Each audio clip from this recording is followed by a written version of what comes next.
అసలు ఏం చెప్తారు మీనాక్షి నటరాజన్ గురించి? బీజేపీ నాయకులు నిజామాబాద్కు సంబంధించిన ఎంపీ కానీ అదేవిధంగా వాళ్ళు రాష్ట్ర ముఖ్యమంత్రి ఎక్కడ ఏ ముఖ్యమంత్రి మధ్యప్రదేశ్ ముఖ్యమంత్రి బీజేపీ ముఖ్యమంత్రి వీళ్ళు మాట్లాడేది అవగాహన లేనటువంటి ఒక నీచమైన సంస్కృతితో నీచమైన ఆలోచనతో మాట్లాడుతున్నారు. అది కరెక్ట్ కాదు. ఎందుకంటే నిజామాబాద్ ఎంపీ మనకి మతిస్థిమితం ఉందో లేదో తెలియదు. అవగాహన లేనటువంటి నాయకుడు. అసలు గత చరిత్ర పోతే వాళ్ళ అయ్యా కాంగ్రెస్ పార్టీ, పుట్టింది కాంగ్రెస్ పార్టీ, పెరిగింది కాంగ్రెస్ పార్టీ. కాంగ్రెస్ పార్టీ మూలంగానే వాళ్ళకి ఇప్పుడు ఇలా జీవన ఉపాధి ఇలా ఈ స్థాయిలో ఎంపీ అయిందంటే వాళ్ళ అయ్యా డి శ్రీనివాస్ గారు కాంగ్రెస్ పార్టీ బిడ్డ, కాంగ్రెస్ పార్టీ రక్తం. ఆ రక్తం నుండి వచ్చినోడే అరవింద్ అనేటోడు వీళ్ళు ఎంపీ అయ్యిండు. వాళ్ళ తండ్రి వారసత్వం నుంచి వచ్చి తండ్రి పేరు చెప్పుకొని అక్కడ వారసత్వం మీద ఎంపీ అయ్యిండు. అలాంటి వాడు కూడా కాంగ్రెస్ పార్టీని మాట్లాడుతుందంటే ఒక దుర్మార్గమైన ఆలోచన. అది అవగాహన లేనటువంటి అవగాహన లేకుండా మాట్లాడుతున్నాడు. అది ప్రజలు కూడా గమనిస్తున్నారు. కాంగ్రెస్ పార్టీ అనేది ఒక సిస్టమ్, ఒక పద్ధతి. కాంగ్రెస్ పార్టీ అనేది ఒక నీతి నిజాయితీకి మారుపేరు. అది గుర్తుపెట్టుకొని మాట్లాడు. కాంగ్రెస్ పార్టీలో ఒక సిస్టమ్ ఉంటుంది. ఆ సిస్టమ్ తెలియకుండా మాట్లాడడం కరెక్ట్ కాదు. మీనాక్షి మేడం గారు అసలైన కాంగ్రెస్ బిడ్డ, అసలైన కాంగ్రెస్ పార్టీ వారసురాలు. ఆమె నాయకత్వంలో మేము పనిచేస్తున్నాం.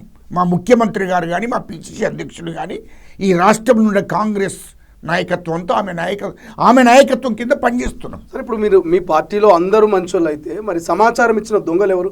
ఎవరా కోవట్లు ఎవరు? తెలంగాణ నుంచి ఏ కాంగ్రెస్ నేత సమాచారం ఇవ్వకపోతే ఎందుకు మీనాక్షి నటరాజన్ యొక్క రాజ్యసభ తిరస్కరణ గురవుతుంది? ఈ బీజేపీ మూర్ఖులే ఇక్కడ నుండి బీజేపీ మూర్ఖులే సమాచారం ఇచ్చారు. వాస్తవానికి ఈ రాష్ట్రంలో పోలీస్ స్టేషన్లో కేసులు లేవు. ఇది ఉన్న వాస్తవం. రెండవది, కోర్టు నుండి ఎవరో అక్కడ పిసిసి అధ్యక్షుని మీద, డిసిసి అధ్యక్షుని మీద, మీనాక్షి మేడం గారి మీద కోర్టు నుండి ఏదో నోటీస్ వచ్చింది. అది నోటీసు విషయమో పార్టీ దృష్టిలో లేదు, ప్రభుత్వం దృష్టిలో కూడా లేదు.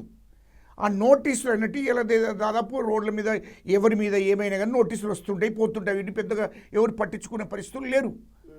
అయితే ఆ నోటీసు విషయంలో లీగల్ సెల్ చూసుకునే అడ్వకేట్ చూసుకోవాలి. అడ్వకేట్ కూడా దాన్ని ఇట్లాంటివి వస్తాయి పోతాయి అనేది సింపుల్గా చూసిండు తప్ప కేసులు ఆమె మీద ఏమి లేవు. ఇక్కడ అంత పెద్ద నోటీసులు ఇచ్చేటువంటి పరిస్థితి కూడా ఇక్కడ ఏం లేదు. అది ఎవరు పార్టీకి పడినటువంటి వ్యక్తి నోటీస్ జారీ చేసి నోటీస్ ఇస్తే అది ఎవరు పట్టించుకోలేదు. ఆ నోటీసును చిన్న విషయాన్ని దృష్టిలో పెట్టుకొని బీజేపీ ఒక దుర్మార్గమైన ఆలోచన, ఈ దేశ ప్రధానమంత్రి నరేంద్ర మోడీ, అమిత్ షా ఒక దుర్మార్గమైన ఆలోచన. ఎందుకంటే ఈ దేశంలో ఉన్నటువంటి ఈడీ కానీ, సిబిఐ కానీ, కోర్టులు కానీ, సుప్రీంకోర్టు నుంచి హైకోర్టు వరకు వాళ్ళ చెప్పు చేతులలో ఉంచుకున్నారు నరేంద్ర మోడీ గారు, అమిత్ షా గారు. వాళ్ళు చెప్పిందే చేస్తున్నారు వీళ్ళు. ఈ దేశంలో 4 సంస్థలు వాళ్ళ చేతిలో ఉన్నాయి. ఎన్నికల commission, ED, CBI, court, supreme court. భారతదేశంలో స్వతంత్రం వచ్చి నుంచి ఇప్పటిదాకా వాటికి స్వతంత్రంగా అవి నిర్ణయం తీసుకునే ఈ సంస్థలన్నీ, ఇప్పుడు నేను చెప్పిన సంస్థలన్నీ. కానీ నరేంద్ర మోడీ దేశానికి ప్రధానమంత్రి అయిన తర్వాత అయిన కనసైగలలో నడుస్తున్నాయి ఇవన్నీ. ఇయ్యలో దాంట్లో భాగమే మీనాక్షి మేడం గారు ఎన్నికల కమిషన్కు బీజేపీ నాయకత్వం అంటే ప్రధానమంత్రి గారు అమిత్ షా గారు ఎన్నికల కమిషన్ చెప్పి ఆమె నామినేషన్లు ఇస్తే నామినేషన్లు రద్దయ్యే విధంగా చేశారు. ఆ నామినేషన్ తిరస్కరించే విధంగా బీజేపీ హైకమాండ్ ఆదేశాల మేరకే ఎన్నికల కమిషన్ చేసింది. మీ వర్షన్ ఏమో ఇది. But BJP MP Dharmapuri Arvind కావచ్చు, బీఆర్ఎస్ పార్టీ ఉన్నటువంటి కొంతమంది సీనియర్ మాజీ మంత్రులు కావచ్చు, వీళ్ళంతానేమో ముఖ్యమంత్రి రేవంత్ రెడ్డి సన్నిహితుడికి వర్కింగ్ ప్రెసిడెంట్ ఇవ్వనందుకే మీనాక్షి మీద కుట్ర చేసి ఇదంతా చేసినటువంటి ఒక బదనాం లేపే ప్రయత్నం చేస్తా ఉన్నారు. ఏది నిజం? మీది చెప్పేది నిజమా? బీజేపీ నేతలు చెప్పేది నిజమా? పార్టీ గురించి మాకు తెలుసు. నా కొడుకులకి ఏం తెలుస్తాయా? ఈ కొడుకులకు ఈ బీజేపీకి టీఆర్ఎస్కి ఏం తెలుస్తుంది? బీఆర్ఎస్కి ఇది మా పార్టీ విషయం మాకు తెలుసు. మా ముఖ్యమంత్రి గారు అలాంటి ఆలోచనలు ఉండదు. మీనాక్షిగా ఈ రాష్ట్ర ఇన్ఛార్జి మీనాక్షి మేడం నాయకత్వంలోనే మా ముఖ్యమంత్రి గారు కానీ, మా పిసిసి అధ్యక్షుడు కానీ, మా కాంగ్రెస్ పార్టీ నాయకత్వం అంతా, రాష్ట్ర నాయకత్వం అంతా ఆమె కంట్రోల్లో పనిచేస్తున్నాం మేము. ఆమె మా నాయకురాలు. ఆమె ఖచ్చితంగా ఆమె నీతి నిజాయితీకి మారుపేరు మీనాక్షి మేడం గారు. ఖచ్చితంగా ఆమెను రాజ్యసభకు పంపాలనే ఆలోచన చేస్తే ఇదంతా మధ్యప్రదేశ్ ముఖ్యమంత్రి, ఈ దేశ ప్రధానమంత్రి అమిత్ షా గారు కుట్రకుతంత్రాలు చేసి ఎన్నికల కమిషన్ అనేది వాళ్ళ కంట్రోల్లో ఉంది, కేంద్ర ప్రభుత్వ కంట్రోల్లో ఉంది. కాబట్టి వాళ్ళు చెప్పింది వాళ్ళు చేయాలి.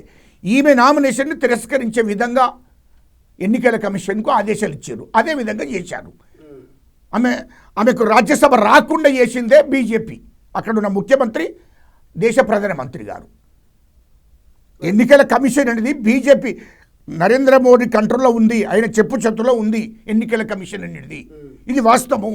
సిబిఐ ఈడీ ఇవన్నీ కూడా వాళ్ళ చేతుల్లో ఉన్నాయి, నరేంద్ర మోడీ గారి చేతుల్లో.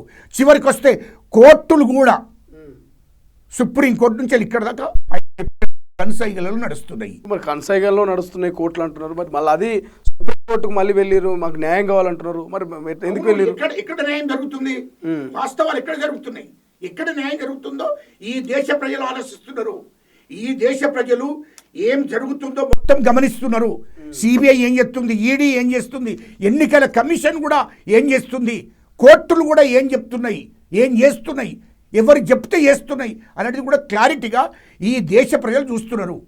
భారత రాజ్యాంగాన్ని ఎవరు గౌరవిస్తలేరో, ఎవరు గౌరవిస్తున్నారో ఈ దేశ ప్రజలు చూస్తున్నారు. జాగ్రత్త. ఒకవేళ భారత రాజ్యాంగాన్ని గౌరవిస్తే, భారత రాజ్యాంగం ప్రకారమే వీళ్ళు చేస్తే, భారత రాజ్యాంగంలో పెట్టిన నిబంధనల ప్రకారం చేస్తే ఈ విధంగా జరగదు.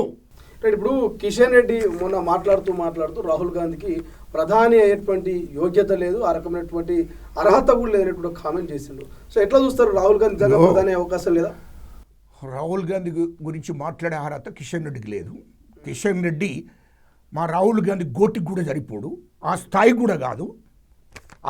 కూడా కాదు. ఆయన దాంట్లో ఈకెలు కూడా కాదు. అలాంటి వాళ్ళు మాట్లాడితే పట్టించుకోవాల్సిన అవసరం కూడా లేదు. ఈ దేశానికి స్వతంత్రం తీసుకొచ్చిన కుటుంబం కాంగ్రెస్ కుటుంబం, రాహుల్ గాంధీ కుటుంబం. ఆయన గురించి మాట్లాడారట మీకు ఎక్కడదే? మీ బీజేపీలకు, ఆర్ఎస్ఎస్లకు ఎక్కడదే? మీరా మాట్లాడడానికి? ఆనాడు దేశానికి స్వతంత్రం కోసం పోరాటం చేస్తే బీజేపీలకు ఎజెంట్గా పనిచేసినారు ఆర్ఎస్ఎస్ వాళ్ళు. మీరా మాట్లాడేది? మీరు మాట్లాడుతున్నారా సిగ్గు లేకుండా?